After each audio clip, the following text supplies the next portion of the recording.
Turn up the AC hot takes. You know what it is, it's your boy Fedos Jr. Vargas Dynasty going up. Don't act like you don't know.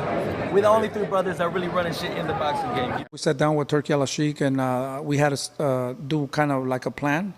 And like I said, you know, we're not underestimating nobody. What we're focusing on right now is Anthony Yarde, but there was talks about fighting Anthony Yarde. Fighting, the next one will be Beterbiev, the second one will be Bivol, and the third one, Zurdo Ramirez, and the other one will be Opetaia. So those are the talks that we had. So those are really, really super tough fights. So we gotta focus on beating the first guy, and then we could go to the next one. But those texts are very, very hard, and we're gonna stay focused and look impressive on November 22nd. Welcome to another installment of Turn Up the AC Hot Takes with Reason on a solo edition. Now, we talking about David Benavidez and Anthony Yarde. That fight, we're about a month out. I'm looking forward to it. I got Benavidez winning that fight by knockout. But let's not overlook Yarde, because it's going to be a tough fight for as long as it lasts.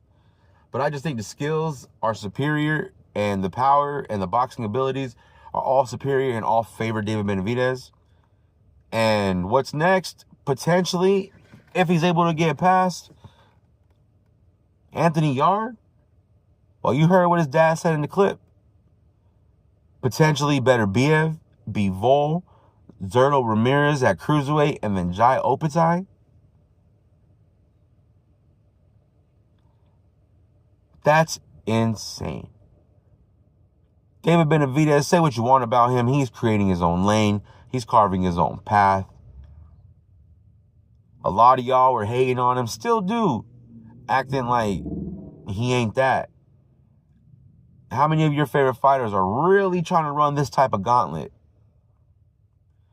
If he beats Yarde and goes and beats Beterbiev and then Bivol and then Zurdo Ramirez, let's not even begin to talk about the Opetaia fight. If he just runs those alone, he's the number one fighter in the world. And it's not going to be close. If he comes out unscathed after these next few fights, 4 or 5 fights, bro, he's going to be the number one fighter in the world, and it's not even going to be close. He's going to cement himself as a generational fighter, generational type of resume. Because I don't see nobody else trying to take these types of challenges like this. Because Zurdo Ramirez and Opetaia at Cruiserweight, yeah, David Benavidez is a big guy. Big for the weight class of 168, but that's a lot. That's a lot to deal with. That's a lot to handle for anybody. And me being one of the biggest David Benavidez fans there is, I don't know if he comes out of that with every single fight being a victory, because first of all, Yarde's going to push him. But like I said, I think Benavidez is more skilled, more talented, overall just better from top to bottom. So that's why I think he's going to knock out Yarde. But Beterbiev and Benavidez is going to be like rock'em sock'em robots, man. For those of y'all who are a little bit older, y'all know what I'm talking about. They going to beat the hell out of each other. And truthfully, I think Benavidez wins that fight. Because I think Beterbiev's going to need to get a fight in. Like, now. Like, as soon as possible. Because I don't think he can go straight into the Benavidez fight without a tune-up. I think he gets smoked that way.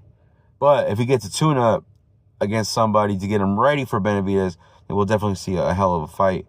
But I still think Benavidez is winning that fight because the youth is on his side. Excuse me. And I think Bivol and Beterbiev might have taken some out of Beterbiev, because they went 12 rounds, and I thought towards the second half of the second fight, Bivol figured something out and started putting it on Beterbiev. And I picked Beterbiev to win the second fight. But by the end of the second fight, I thought if they fight again, Bivol's going to knock him out. Just based on the styles that of the fights for the 2 fights, and, you know, just how the outcomes and how close they were, and just how each of them looked at the end of 24 rounds. I think Bivol got better. And I think Beterbiev, the age and the camps and the fights, the Bivol fights, I think ultimately took a little bit out of him, enough where I think Benavidez is gonna get past him. So this is, and after that, we would potentially talk about a Bivol, Benavidez for all the marbles, for undisputed at 68. That would be insane. That would be fight of the year candidate. And that fight, I'm rocking with Benavidez as well. I think Benavidez is gonna be, I said it in my post, in my video from February when he was fighting David Morrell. I said about a year or so from now, he can be the #1 fighter in the world. And if he runs his gauntlet, he's going to be the #1 fighter in the world by the time he's done. And even if he doesn't become the #1 fighter in the world, but he takes these fights, even if he loses, he's doing something, and he's providing entertainment for the fans. And I'm a consumer of the sport. I love this sport. I love boxing. I love the sweet science, breaking things down, seeing how the next man's going to react when you get punched in the face. This is a beautiful sport. And I just want to see the best fight the best, and continued movement forward for the sport of boxing. And David Benavidez is at the forefront, to me, in the types of fighters who we should praise and who we should have as the face of boxing. And Benavidez is one of those guys, you know what I'm saying? And I hope he continues. I hope he does his thing against Yarde so he can continue and show people how to move in boxing. Once again, his hit list that David Benavidez Sr., Jose Benavidez Sr. was talking about. They talked with Turki Al-Sheikh about a deal, a potential, mapping out the next 4 or 5 fights. If he's successful against Anthony Yarde, we potentially could see him fight, David Benavidez fight Artur Beterbiev, Dmitry Bivol, Zurdo Ramirez, and then Opetaia at Cruiserweight. That, once again, like I said, that's insane. Let me know what you think about that list. What do you think will be, if David Benavidez gets those fights, Yarde, Beterbiev, Bivol, Zurdo, and Opetaia, those 5 fights. Let's say he runs those 5 fights over the next 1.5 to 2 years. What is David Benavidez's record out of those 5 fights? I say, conservatively, I think he can go 4-1. That Opetaia fight is going to be the one. But I think he can go 4-1. But I think he can put himself in a position where he can be fighting Opetaia for undisputed at Cruiserweight with a chance to be 5-0 in those fights. Very, very much a tall task. A lot for anybody to handle, but I think David Benavidez is the guy to be able to do something like this. So let me know. Tell me why I'm wrong. Tell me why you think he ain't even going to get past Yarde, if that's what you think. If he gets past Yarde, do you think he beats Beterbiev?